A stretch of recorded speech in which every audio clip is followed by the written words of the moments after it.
Air galon kalau kosong diisi ulang. Token listrik habis diisi ulang.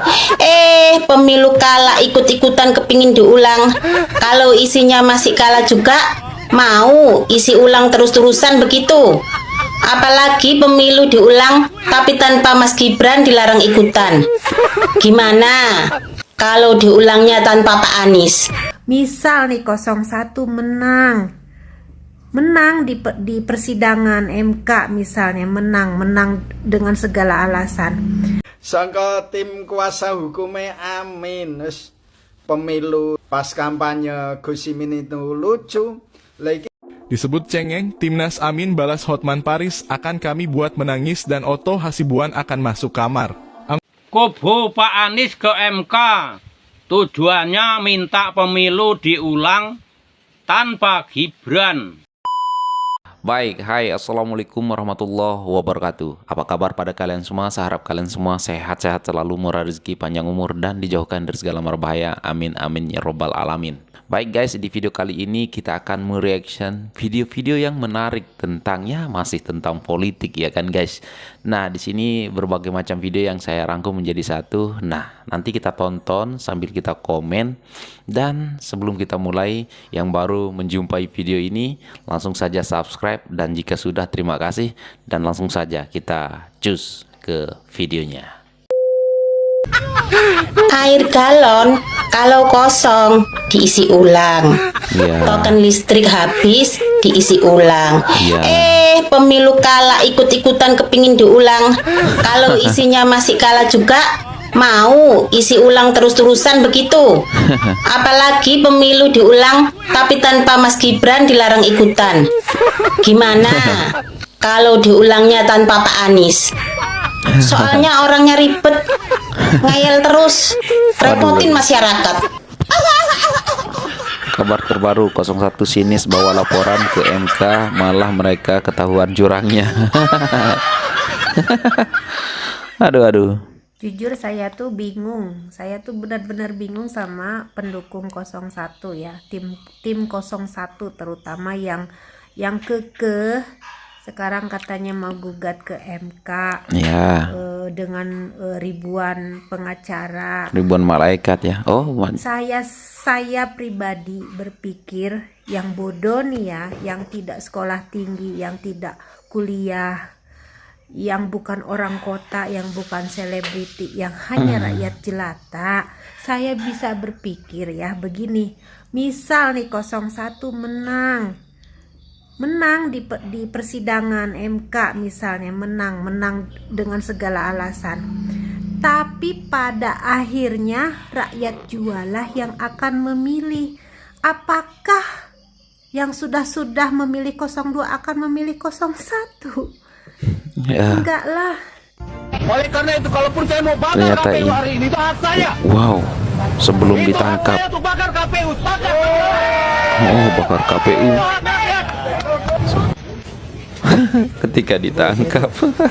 Oh, ini wajah yang mau bakar KPU. Disebut cengeng, Timnas Amin balas Hotman Paris, akan kami buat menangis dan Otto Hasibuan akan masuk kamar. Anggota tim hukum 02 Hotman Paris menyebut kubu Anies dan Ganjar cengeng karena menggugat pencalonan Gibran ke MK setelah KPU mengumumkan hasil Pilpres 2024. Jubir Timnas Amin, Iwan Tarigan pun merespons tudingan itu. Menurutnya, Timnas Amin akan membuat Hotman Paris dan Otto Hasibuan, dua pengacara top yang berada di kubu 02, menangis dan masuk kamar. Hotman Paris akan kami buat menangis dan Otto Hasibuan akan masuk kamar, ujar Iwan pada Selasa 26 Maret 2024. Gugatan yang dilayangkan Timnas Amin, kata dia, terkait adanya sejumlah tindakan yang mempengaruhi hasil akhir di TPS hingga KPU. Adalah perselisihan tentang hasil pemilu karena proses yang curang dan bermasalah etika dan abuse of power kekuasaan tentunya akan mempengaruhi hasil akhir di TPS dan KPU, katanya. Iwan mengatakan perselisihan hasil pemilu merupakan tugas dan wewenang MK untuk mengadilinya. Dirinya juga menyertakan wewenang MK menurut undang-undang. Dan mengenai perselisihan tentang hasil pemilu adalah tugas dan kewenangan MK untuk mengadilinya yang mempunyai dasar hukum, katanya. Sebelumnya, tim pembela Prabowo Subianto Gibran Rakabuming Raka mengaku heran dengan permohonan yang diajukan oleh pasangan Anies Baswedan Muhaimin Iskandar, serta pasangan Ganjar Pranowo Mahfud MD terkait pencalonan Gibran Rakabuming Raka. Sebab dalam acara-acara yang digelar KPU, paslon 01 dan 03 tidak ada mengajukan protes. Anggota tim pembela Prabowo Gibran Hotman Paris mengatakan 2 kali paslon 01 dan 03 tidak protes terhadap kehadiran Gibran, yakni pada saat pembagian nomor urut dan debat cawapres. Menurutnya secara tidak langsung paslon 01 dan 03 telah mengakui keabsahan pencalonan Gibran. Kok sekarang KPU disalahkan? Disalahkan KPU-nya kok Gibran tidak memenuhi syarat? Jadi menurut kami rada cengeng gitu jawabannya, kata Hotman di gedung MK Jakarta Pusat pada Senin 25 Maret. Membawa berkas gugatan ke MK tapi tidak ada tanda-tanda penggugat diminta bukti kecurangan, malah dikasih video Gibran bagikan gantungan kunci, ujung-ujungnya minta pilpres ulang tanpa Gibran. Katanya pengacara top, malah takut sama gantungan kunci, rugi dong. Anies dan timnya bawa bukti palsu untuk sidang MK, nanti saksinya ditanya bingung. Ada-ada aja ya. Kita lihat aja lah ya guys, ujung dari cerita ini. Gak bakalan menang mereka.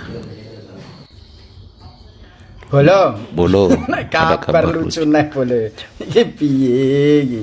Iki lho bolo. Sangka tim kuasa hukumnya Amin, wis pemilu pas kampanye Gus Imin itu lucu. Lagi tuntutane tim kuasa hukum neng MK ya tambah lucu meneh iki piye gitu. Apa milu tenanan apa gojekan. Lah anu iki lho tuntutane iki ngajak pilihan ulang ning ora nganggo wakil presiden. Ini videonya nek lucu tenan, katanya ya diperhatikan bener. Tentunya kami mengharapkan dilakukan pemungutan suara ulang tanpa diikuti oleh calon wakil presiden 002 yang saat ini. Dan itu diganti, calon wakilnya silakan siapa saja diganti. Jadi masa Gibran saya marahi, aduh, jadi pilihan ulang. Tapi Mas Gibran ini lah oleh melu piye karepe ya.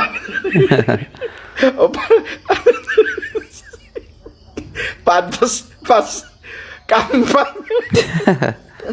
Lucu bapak nih. Udahlah pak. Dapat tuntutan kuasa hukum aja lucu. Patut.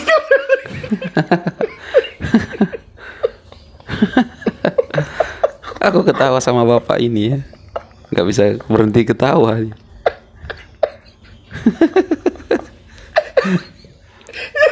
Ada pemilihan dan Pak Prabowo merekaku wakil presiden.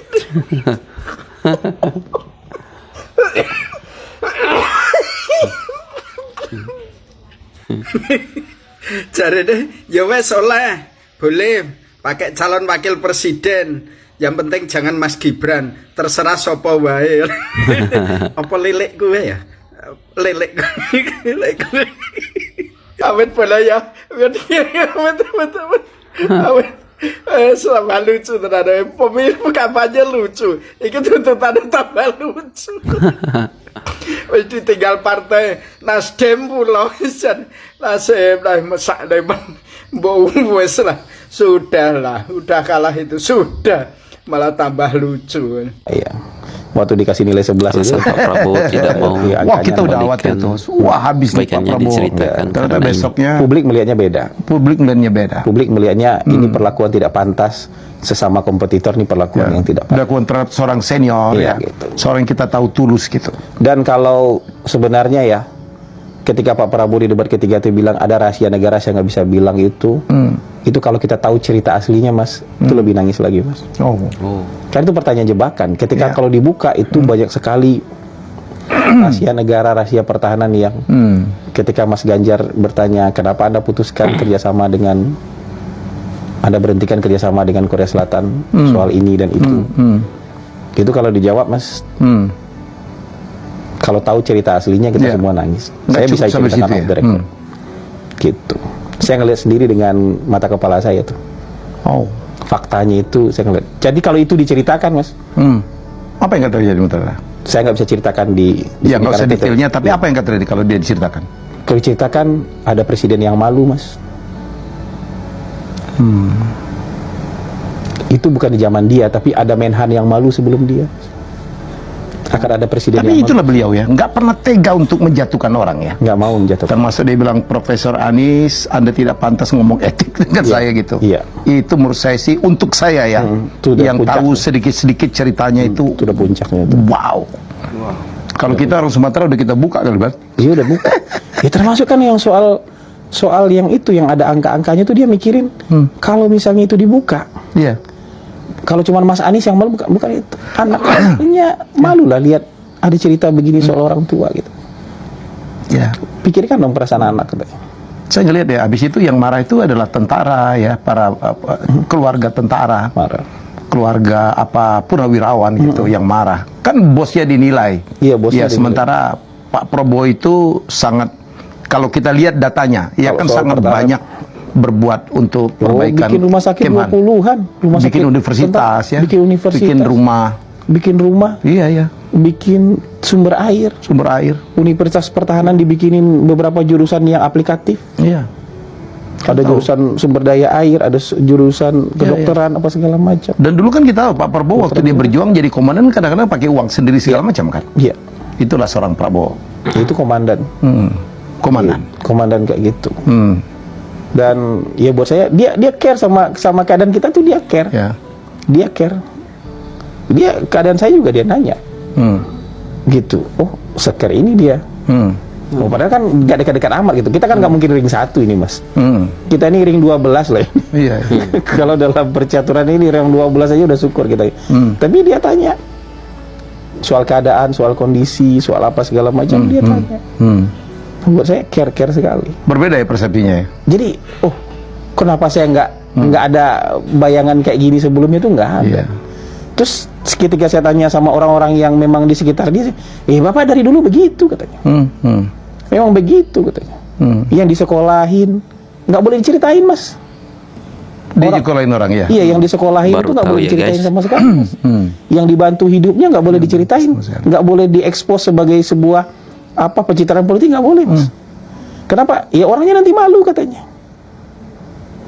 Orang yang dibantu tuh nanti malu. Orang ternyata lu disekolahin, ternyata lu hidup lu dibantu, malu, nggak boleh diceritain.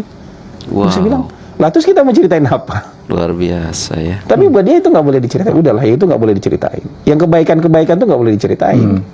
Dan dia terima tuh hujatan, hinaan ya. Dia terima. Yang kadang-kadang menurut saya keterlaluan lah. Keterlaluan. Fitnah lah. Itu keterlaluan. Maksud saya kalau kritik dalam kompetisi itu wajar lah. Wajar. Kemudian orang dicari juga kelemahannya, wajar lah. Tapi kalau udah jatuhnya fitnah, tuduhan, sakwa-sangka, disebut bapaknya pemberontak, anaknya juga pasti pengkhianat, pernah kabur.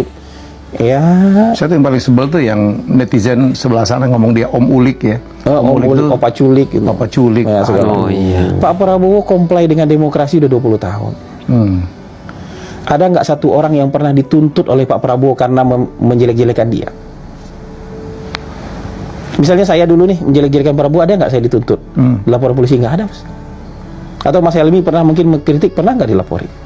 Jelek-jelekin. Misalnya ya, menyudutkan, pernah nggak dilaporin? Nggak ada kan yang dilaporin. Benar juga. Malah yang sipil-sipil ini yang paling sering ngelaporin orang kan. Ya. Kalau ada segala macam dia diberitain apa segala macam nggak pernah ngelaporin. Ya. Wow, mantap ya, baru kita tahu juga ya kebaikan-kebaikan Bapak Prabowo nggak pernah mau diceritain ya, karena takutnya nanti orang yang dibantu itu malu, yang dibantu sekolah itu malu ya kan. Wow, luar biasa hati Bapak Prabowo ya kan. Aduh, memang mantap ya guys, Bapak Prabowo ini. Kita sudah tidak salah untuk memilih pemimpin ke depannya ya kan. Semoga di tangan Bapak Prabowo Gibran Indonesia menjadi semakin jaya, maju ya, mencapai Indonesia emas ya guys. Oke guys, mungkin itu saja untuk video kali ini. Coba kalian berkomentar apa yang harus kalian komentari tentang tim Amin yang lucu ya kan. Ya katanya juga tadi tim Amin ya, tim hukum Amin akan membuat Hotman Paris menangis, ya kan? Waduh, parah, ya kan? Kita lihat aja lah nanti di akhir perjalanan mereka, ya kan? Aku yakin mereka tidak akan berhasil dan tetap Prabowo Gibran pasti akan dilantik. Ya, kita tunggu saja. Dan oke guys, mungkin itu saja untuk video kali ini. Dan sekian, terima kasih. Assalamualaikum warahmatullahi wabarakatuh. Bye.